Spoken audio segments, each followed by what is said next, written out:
ഇൻഡോറിലെ കാന്തി നഗറിൽ നിന്ന് തട്ടിക്കൊണ്ടുപോയ 2 കുട്ടികളെ 5 മണിക്കൂറിനുള്ളിൽ പോലീസ് സുരക്ഷിതമായി കണ്ടെത്തി.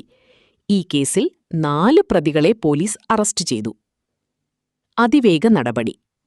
കുട്ടികളെ കാണാതായെന്ന പരാതി ലഭിച്ച ഉടൻ തന്നെ പോലീസ് ആക്റ്റീവ് ആവുകയും വെറും 5 മണിക്കൂറിനുള്ളിൽ കുട്ടികളെ കണ്ടെത്തുകയും ചെയ്തു.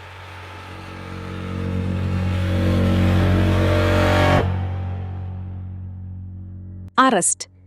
തട്ടിക്കൊണ്ടുപോകലിന് പിന്നിൽ പ്രവർത്തിച്ച 2 സ്ത്രീകൾ ഉൾപ്പെടെ 4 പേരെ പോലീസ് പിടികൂടി. പ്രതികൾ കുട്ടികളുടെ പിതാവിന്റെ പരിചയക്കാർ തന്നെയാണ് ഇതിന് പിന്നിലെന്ന് പോലീസ് കണ്ടെത്തിയിട്ടുണ്ട്. കുട്ടികളെ തട്ടിക്കൊണ്ടുപോയി മറ്റാർക്കെങ്കിലും വിൽക്കാനായിരുന്നു പ്രതികളുടെ പദ്ധതിയെന്ന് കരുതപ്പെടുന്നു. പോലീസ് സംഘം CCTV ദൃശ്യങ്ങൾ പരിശോധിച്ചും സൈബർ സെല്ലിന്റെ സഹായത്തോടെയാണ് പ്രതികളെ പോലീസ് പിന്തുടർന്നത്.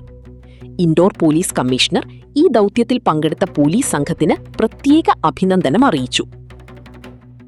കൃത്യസമയത്ത് പോലീസ് ഇടപെട്ടതിനാൽ വലിയൊരു അപകടമാണ് ഒഴിവായത്. നിലവിൽ കുട്ടികളെ അവരുടെ മാതാപിതാക്കൾക്ക് കൈമാറി. പ്രതികൾക്കെതിരെ കർശന നിയമ നടപടികൾ ആരംഭിച്ചിട്ടുണ്ട്.